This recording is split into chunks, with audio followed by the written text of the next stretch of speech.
What's up, my Archfiends of Chaos? Another Final Fantasy segment video. I guess that this will double up on the stream.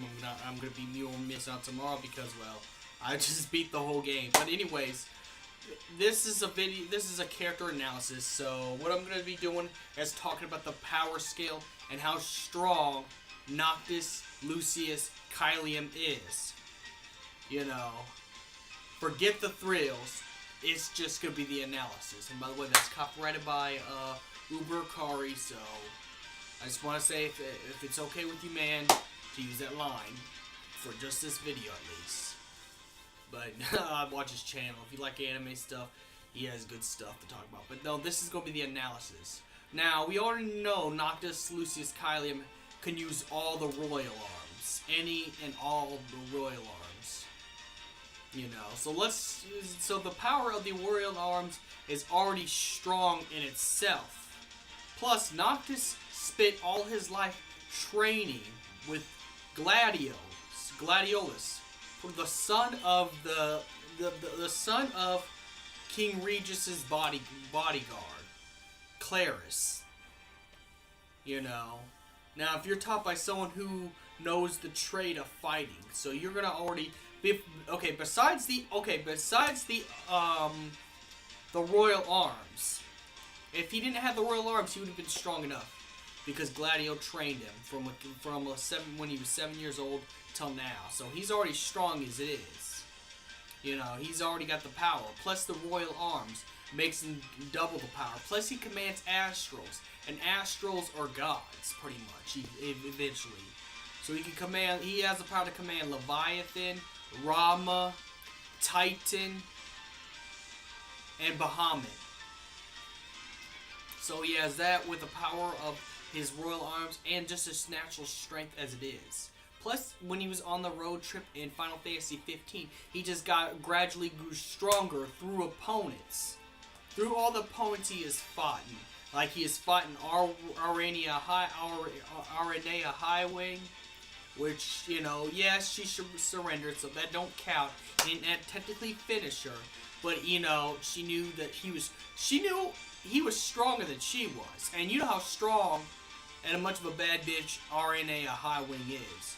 She could do something, and he was 10 times stronger than her. And she knew it. That's why she left. And made up that excuse like, this girl don't work for after hours. Now, later on, he fights Emperor Idolus in the form of Ferolis. Defeats him. Fights Ravis in the form of Arntera. Defeats Ravis on Terra form. And then defeats Arden, Lucis, Cealum, which again is the strongest Final Fantasy character of all time. You can go look at my video explaining that. Now, if he's the strongest Final Fantasy character and Noctis beat him, even though yes, it did I guess it would be considered a draw because Noctis had to take his own life in order to stop him from coming back. Because in order for him to come back, the ring has to be intact. So technically, that was a draw. So I guess that wouldn't make Noctis the strongest. It'd probably make him pretty much equally the strongest character next to Arden, considering he didn't get to see his victory. But you know, his speed and his speed is pretty much 10 times the speed of the Mach 7 jet when he uses his teleport ability. Plus, he's the only Final Fantasy character, besides Arden that can use the teleport ability. Actually, no, Arden and Nyx. Nyx and Arden were able to use. Never mind. Besides Nyx and Arden, okay, let's put it this way. He's the only main hero character. Because again, Nyx is still a spin-off because he's a prequel hero. He's like Zack Fair, how it is in Final Fantasy VII. Zack Fair was the prequel hero.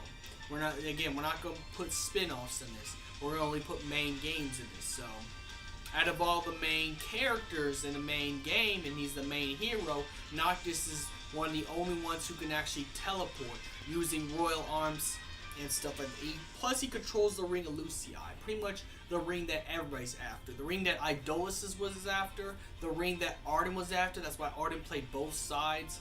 Even Ravis was after this ring. That's why Ravis lost his arm and got a metal arm, because he tried to put the ring of Lucii on, which he was not a fit king. First, he was never, because Ravis was a Nox Fleury and not Lucis Cealum. Of course, his arm's gonna be messed up. But you know, he was a king at least. He was at least a king. Technically he was a king. You know, because Queen Silver died, so then there's no parents, so, you know, that means he inherits the kinghood of the Nox Fleury. But he's a Nox Fleury at the end of the day, so he couldn't get Noctis' ring. So what Noctis tells is the strongest power of the of Eos. What does that say? That means he can defeat Chaos with ease. The god of discord, he can defeat the god of discord, of chaos with ease. Probably defeat Sephiroth with barely no effort as it is. Now again, I will still have a Cloud versus Noctis battle. Now, we talked about younger Noctis. Now when he gets older, he has 10 years. Yeah, sure, 10 years he was locked up in the prison. But when he talked to Bahamut, Bahamut entrusted his power into Noctis. So Noctis is, as a grown-ass man in his 30s, when he's wearing the king's stuff, is 10 times even stronger.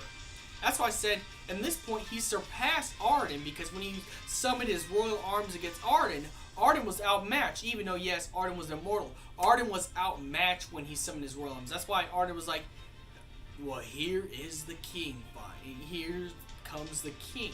Because Arden even knew he was outmatched by older Noctis. So 10 years, growing even stronger, not weaker. Sure, he didn't train, but he got stronger in the 10 years of being in that stasis with Bahamut, because Bahamut put his power within. So Noctis is 10 times stronger. He could surpass all the Astrals. He's stronger than all the Astrals and all the previous kings of Lucis. You know, King Regis would be proud of his son for being the strongest king ever in existence. Eos is historical king, if there is any history right after all this, because that bloodline was never to exist. But you know, plus he comes from a strong bloodline, you know, so he's got some of, you know, Arden's abilities when Arden used to be a king, you know, being part of the Lucis Cealum family. Now I'm going to do a video about the Lucis Cealum family, but not right now. I think this is going to be my last Final Fantasy video. So I'd say, on a power scale, to say he surpasses the gods and surpasses most of the Final Fantasy protagonists. I say most. Until we debate the Cloud versus Noctis, which I hope I can get that in. But nonetheless, I'm running over time, and this is how much I can get in the whole 9 minutes, so please don't hate or spam or dislike. Yeah, this is how much I could get during the 9 minutes that it was going to allow me. So, may the crystal be with you, my archfiends of chaos. Don't listen to trolls, don't listen to naysayers. This is actually the analysis of the character of Noctis, Lucis Cealum.